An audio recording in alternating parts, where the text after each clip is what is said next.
a change in the norm for the past few months. In March, we were introduced to COVID-19 and the coronavirus, which brought about a lot of change. I mean, a lot of change to the way we used to do things. And what used to be the norm is not the norm anymore. So one thing we all should have noticed back in March when we were first introduced to this is there was mass panic and hysteria. When you would go to the grocery store, one thing that you would notice after about the first week of coronavirus, when you would go to a grocery store, shelves were almost empty. And they stayed that way for a long time.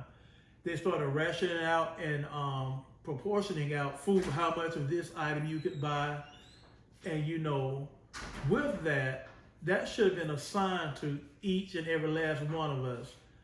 And more, even today at the present time, if you notice in the media, in the news, in certain outlets, they are letting you know there's a food shortage. Not a food shortage that's coming. We are right now experiencing a food shortage. And a lot of the mainstream media outlets are not announcing this or letting the people know. And with that, we need to ask ourselves, are we going to put all of our trust and are we going to depend on a system and a government to provide and take care of us, or should we be doing something ourselves to put ourselves in a position where we can self-sustain? If the system, government, or whatever, if there is a food shortage, where do I stand today? What would be my position if that's the case? Am I going to have to stand in a soup line or food line with my children and take a chance at eating or getting a meal for the day? So we don't want to find ourselves in that position. So it's imperative that we begin to think about where we are today and the times that we're living in. So what I want to do is talk about some things that me and the mystery called my family, what we have been doing and what you should consider doing. We can't make you do anything. All we can do is present this and ask you to consider doing it and see why we're asking you to do it. So what we do is we prep. I know some of you guys have heard of what they call doomsday preppers and all that. We don't look at it as doomsday prepping, but we do realize that things are going to change. Most of us are good, God-fearing people, Christians, but Bible-believing people, and we understand in the scriptures that things are coming. And we as a people, he told us not to slumber or sleep. We have to be in tune and attentive to what's going on around us and the signs of the times that we're in.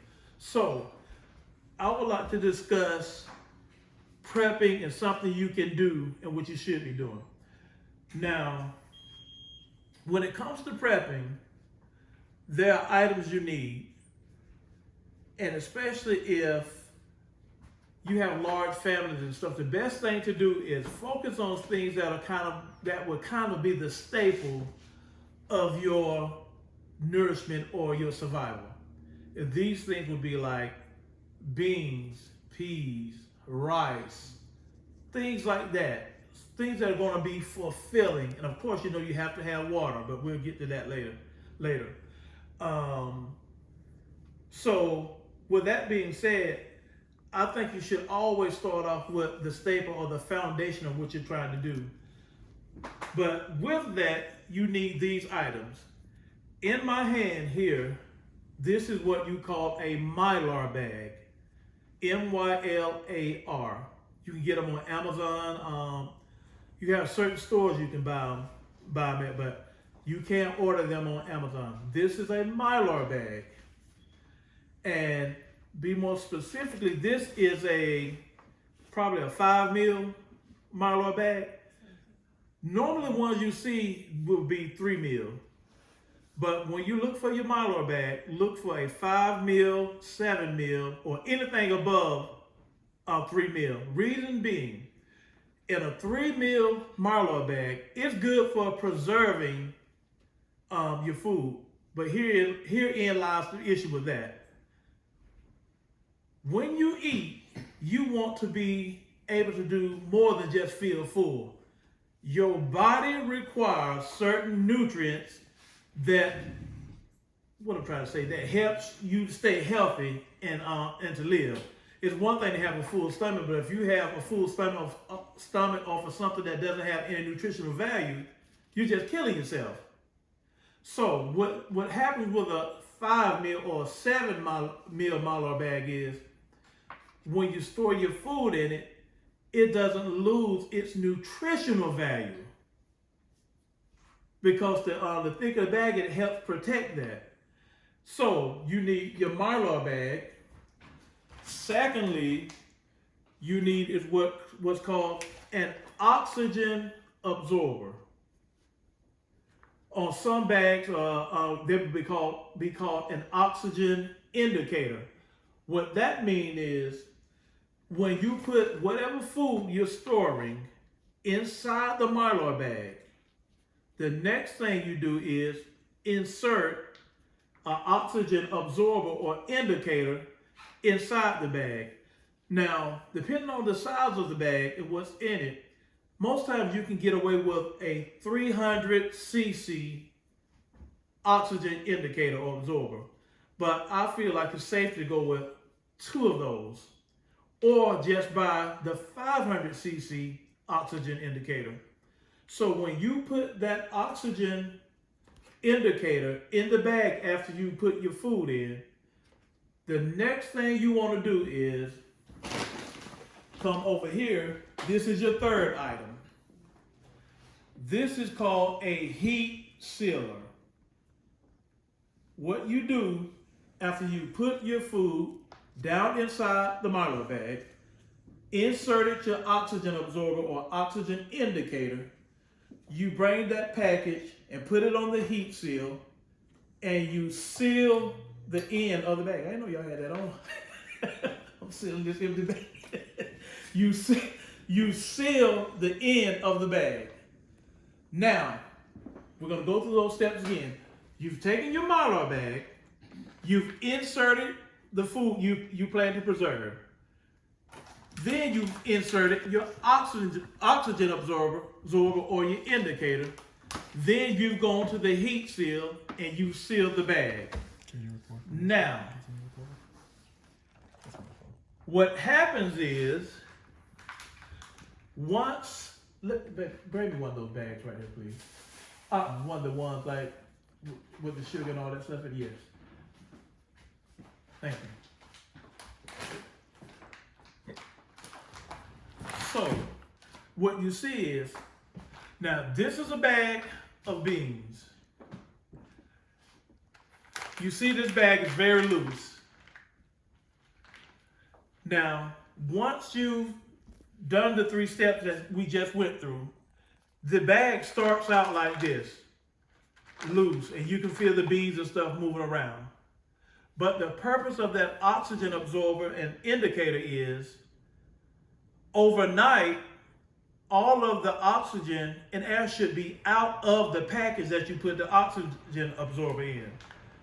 When you wake up the next morning, that bag should be like this, with no air in the bag. You can actually see the shape and the outline of the beans or whatever in the bag. That lets you know the oxygen indicator absorber was good and it was working. So this is what you're looking for.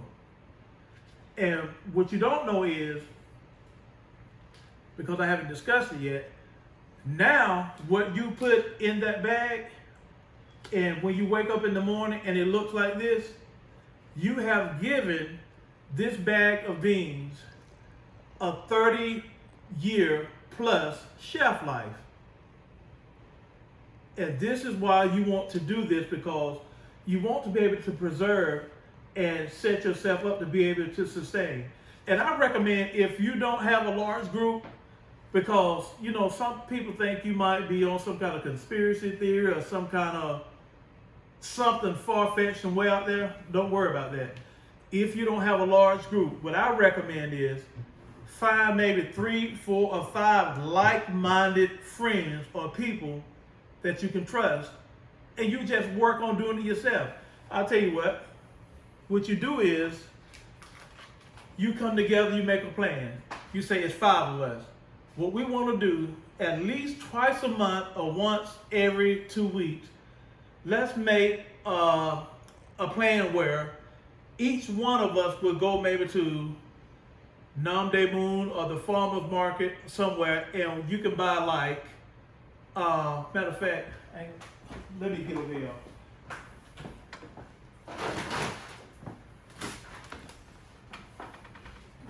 You can go to a market and buy like, this is a bag of lentil. Yes, sir. This is a bag of lentil. This bag of lentil is 50 pounds. This is 50 pounds of lentil. Aliyahu. How much we normally pay for a 50-pound bag of lentil? Between 40 and 50. Between $40 and $50. So between $40 and $50, you have a 50-pound bag of lentil, and stuff like this is the staple of what you're trying to do, because not only can you use beans, peas, and stuff like that as a side dish or a part of your main course, but you know, if you're in a situation where it's survival, you can take rice, you can take some lentils, you can make a soup or something that will actually stretch. You know what I'm saying? You can take black beans and stuff and make like a soup. You throw your beef, what you call them things, them little cubes? Bouillon cube, or chicken bouillon cube, or chicken broth, or anything. And you prepare meals and stuff that can stretch. That you can cook something that you can eat more than one time during the day. You know what I'm saying? And you're not using a whole bunch of it to make a soup, because mainly it's mostly liquid, pretty much. So that's what you want to do. You want to get some like-minded people, and you each come to an agreement where, if not once every 2 weeks, maybe once a month, we all go buy a 150-pound bag of something, and it adds up.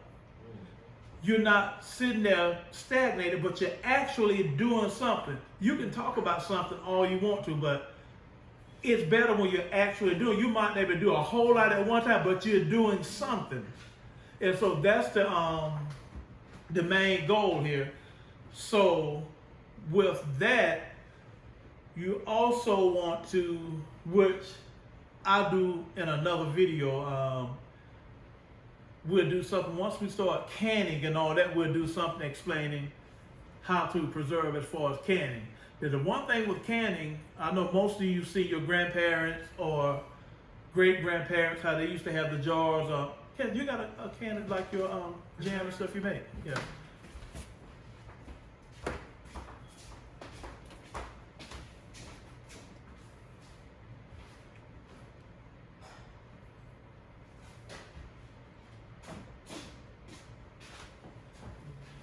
I'm sure most of you have grown up seeing these jars in your grandparents' cabinet. This is called a canning jar. It comes, when you buy them with the jar, it comes with a detachable, a separate lid on the inside, and it comes with the rim that goes around the lid. So all this is a different process. You need a pressure cooker or a canner to do that, or to do this. But this is another way to preserve it. Like I said, we will do another video where we will explain this. But this is just to show you things that you can be doing. And thank you, Cookie. This, like I said, this is the jar. This is your lid. This is your rim. When you go buy the jars, all this comes with the jar. Okay, here's your jar, your lid, and your rim. Like I said, that's a different process. And with this, let me explain this. Even though we're not doing the video can today, but you have to be very careful when you're canning. And you have to know when that can is ready to be shelved. Because let me tell you something, there's something called botulism and everything. You can take yourself out of here. You can take yourself out, you and your family out of here if you don't do that correctly. So, I need to move over something? Yeah. Oh, I see you can't pan. So there's some green beans and some. Yeah, and also, we got a jar of chow chow right here. Well, now, what's this? Those are beans. Oh, these are Those are cooked beans. these are cooked beans, Those are green beans. and we have green beans here. All these have been canned. And when you put this in a canner or a pressure cooker, it takes, I'm not gonna say it takes all of it, it does take all that, it pressurizes it so no air can leak or no air can get in. It preserves, most time you can, you good for like 5 years. It can go longer, but to stay safe, you know, we try to stick with the 5. Because that's the same with even with canned goods. Let me say something. Just because you have canned goods and they have an expiration date on them, canned goods are good beyond that expiration date. As long as they're not dented or dropped. Once they're dented or dropped, you don't want to do anything with them. But canned goods will last up to 30 years if they're not dented or dropped. They've got canned goods they've shown that were fresh, no bacteria, anything, after 30 years. But you know, the FDA put that expiration date on there just, what you say, baby? Just for them, to make them look good. I see baby ignoring me. But anyway. So, now we will do a live example. Does anybody have any questions before we? Oh, go ahead, first. I just want to understand about the dent. What is that with the dent can? What does it do? I've seen dent cans on the counter. I probably picked up one. So what is that? Can I answer? Yeah, good. It compromises the can, and you can get spores that develop inside the can and cause botulism, and you can die from that. You know what spores are? Okay. So, that's why it's best if it's dented, the Leave it on stock the shelf. clerk Yep, you leave it on the shelf. dropped it, leave it on the shelf. Mhm. Okay. Most of those cans have a protective lining on the inside, and that can actually break as well. Yeah. And you get the actual rust and stuff from the can. Mhm. Okay. Yeah, so that's why normally you go in a grocery store where they discount dented cans and stuff, or sometimes they give them away, but it's best not to even bother fool with those. You don't want to take that chance. Now, we are going to do, any more questions? If not, we are going to do a live demonstration and we're about to wrap it up as far as the video. But we got a lot more to do. So, I'm going to ask my very beautiful sisters to come around and we will demonstrate this. Sister Yashra'al, Shaya. So here y'all just relaxing. If you don't feel like it, you don't have to. You good? Go ahead.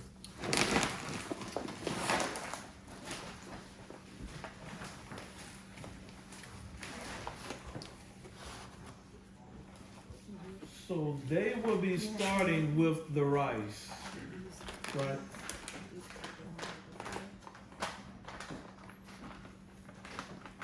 And also, let me say something else.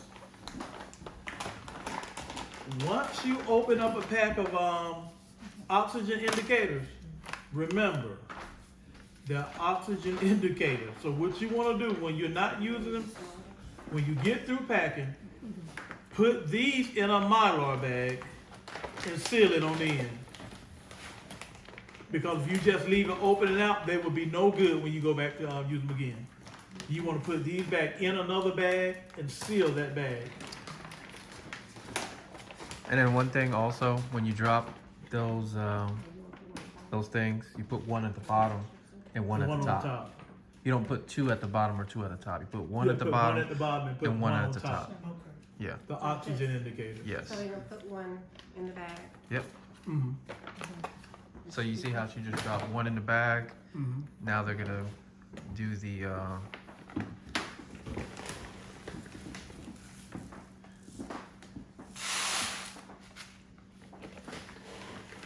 Do you need a bigger hole?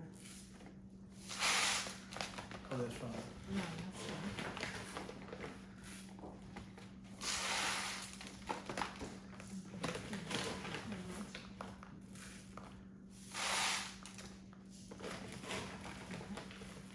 This gets over, it's not even good.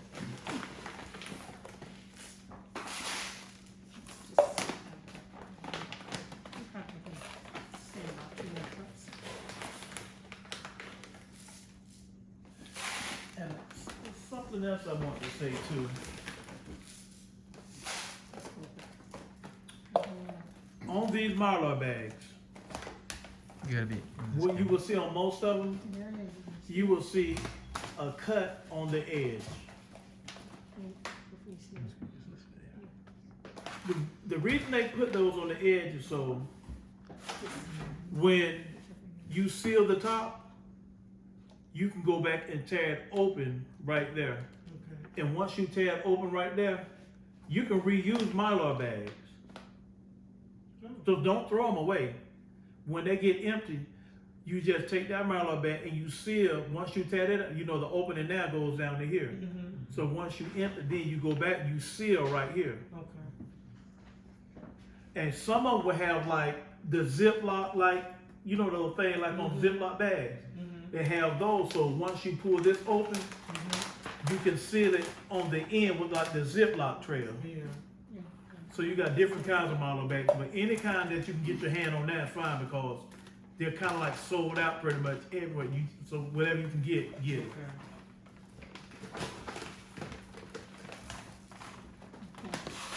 Now, she's gonna show you how to seal it. Okay, so you guys want to explain the process of what you guys did, like step by step? Probably a little more rice can go in there. So what we did initially is before we put the rice in, we put an oxygen sensor in there first, and then we filled it up with rice. And then before we seal it, we put another one, just to make sure that we have enough sensors to take away all the oxygen out of the bag. And then, once that's done, we use the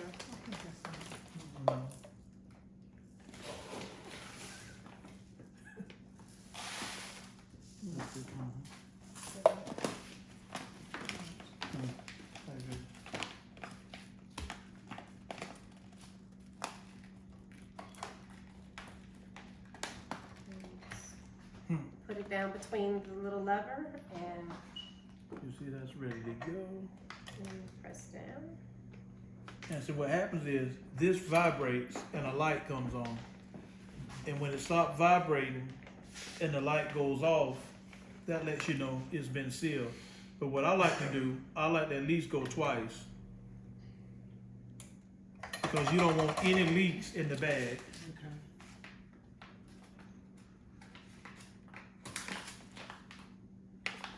See? This is why you have to go twice. No. It's depending on okay, there we go.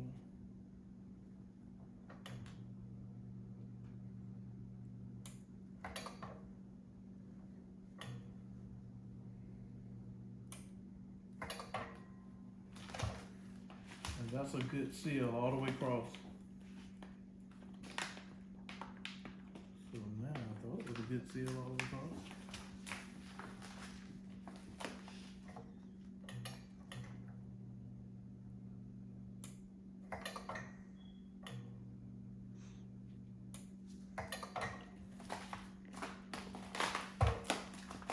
And that's a good seal. So now, if you come look, if you see, Mm-hmm. Hold that right there.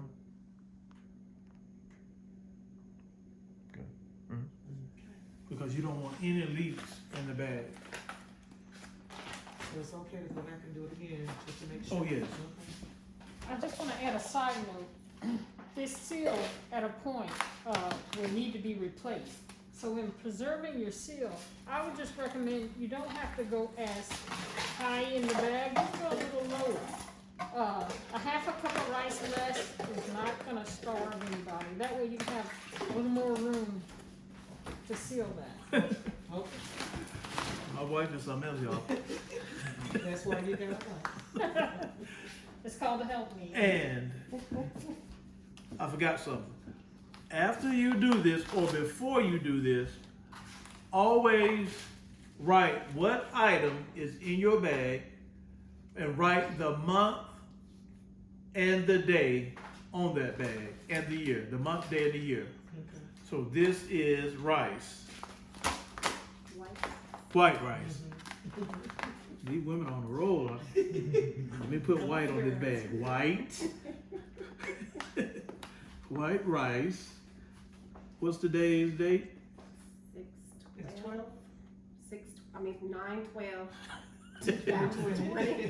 9, I'm looking at 6 on 12, 2020. We have the product and the date Okay. it was done.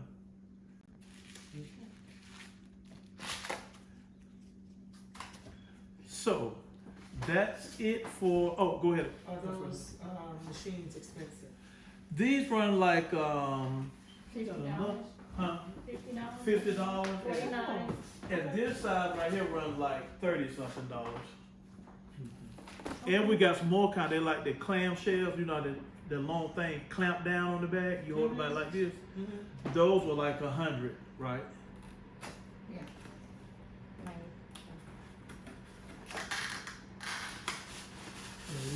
And this is just the son to this one. Okay. You got daddy, you got You Junior. prefer the big one? Yeah. Both. Okay. Because you got some smaller bags that are Oh, okay. with, Like your smaller bags. Okay. but I did send y'all these, right? In a text message, Okay. a link to those on I Amazon. remember these, so you probably did send it, I saw it. Yeah, I think it's in. Okay. Yeah, I sent them to Bishop. He would be more responsible. Give him Yeah, you did right, Okay, that's it, right, guys, for the live. Also, demo? when you're done with the bags, it's good to just store them and leave them out Mhm. because you have to let the oxygen actually absorb everything. Right. We can just leave them on the table. Well, you leave them. We designated that table over there for it. 24 hours. Mhm. Now, where you store them? Well, which- that's what I'm getting to. Okay. You got to slow down, Bishop. I've been trying for almost 40 years. I'm gonna take one of these. Lord.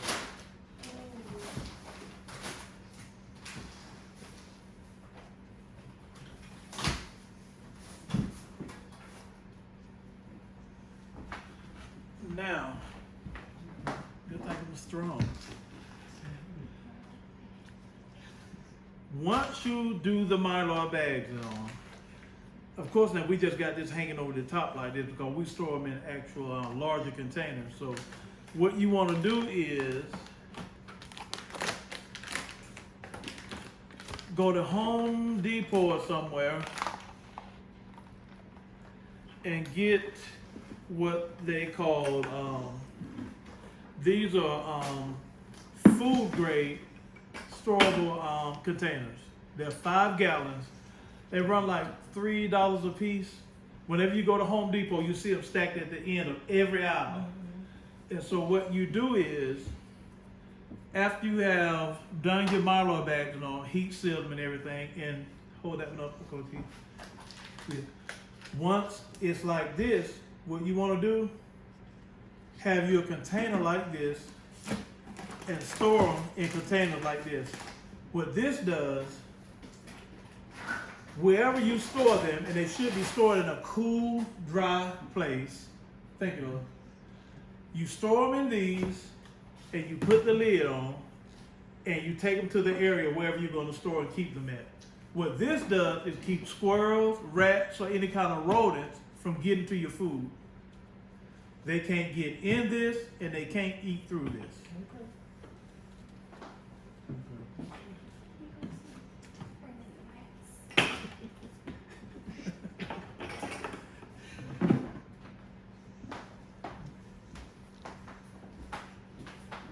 Any more questions? The purpose of the 50 gallon is when you do more items, or Excuse me, say it again, the Bishop. purpose of the 50 gallon that we saw downstairs? Yeah, the purpose, I think those were 35 gallons Those are downstairs. 35. The purpose of the 35 gallons is, like Bishop Reese was saying, is to help you to be able to store more Okay. in one container. Okay. But the only issue with that is, wherever you put that container, Mhm. that's where you're gonna leave it. Because once you fill it up with that, It's heavy. it's heavy. So just keep that in mind. Yeah, but the purpose of that is to help you or allow you to be able to store more. And also, if you don't have money to be buying like 50-pound bags of beans and peas and all that stuff,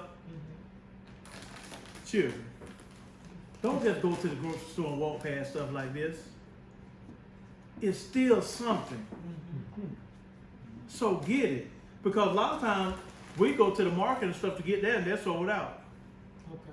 So what do? Just not buy anything? No, you don't do that. No, you get what they have. Okay. Okay.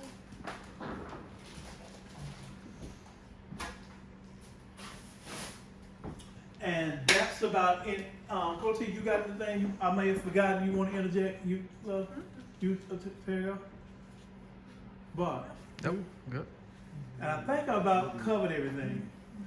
Oh, as far as storing different things. Now, with rice and beans, Thank you can use the Mylar bags with the oxygen sensors. Thank You you. cannot use it for sugar or those type of things because it'll turn that bag of sugar into To a a brick. block of sugar. Oh.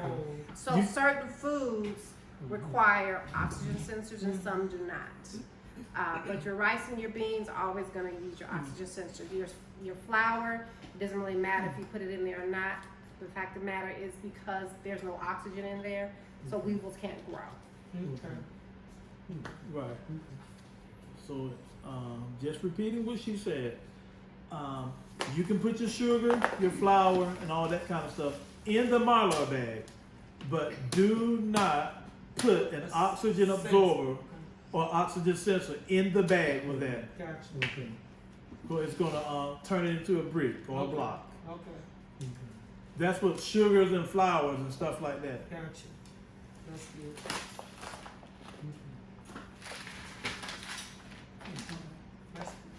This is good information.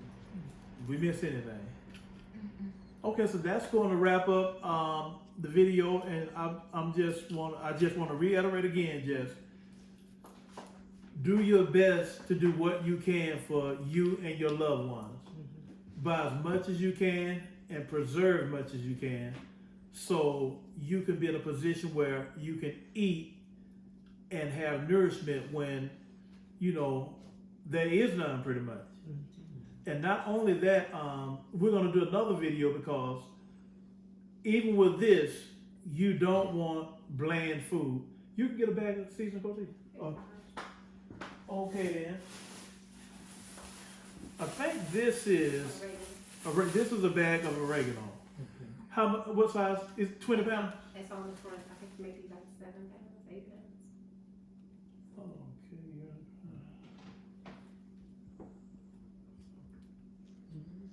Okay. 6.3 pounds. There you go. This is 6.3 pounds of oregano. This costs $30.97, right? Because you don't want bland food. I mean, you don't care if you're in a situation with your stomach touching your back and you're hungry and got nothing else. But you don't have to, this is a lot. Okay. For $30, you can't beat that. You can get rosemary, you can get ginger, garlic powder, all of this stuff. Oh, good. This is seasoning. That's cinnamon. Oh no, that's ground cinnamon. That's $9.45.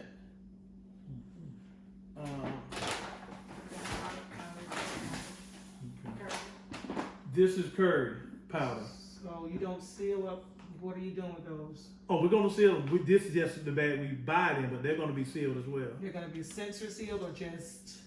Just sealed. Gotcha. But pretty much, with the herbs and seasons and stuff, I think it's best to do those in the jars. Say that again? With the seasonings and the herbs and stuff, it's recommended, or most of the time when you buy these jars, if you read the box, it tell you good for herbs and seasonings Okay. on the box itself. So you pretty much want to do these seasons in the jars. Gotcha. Okay.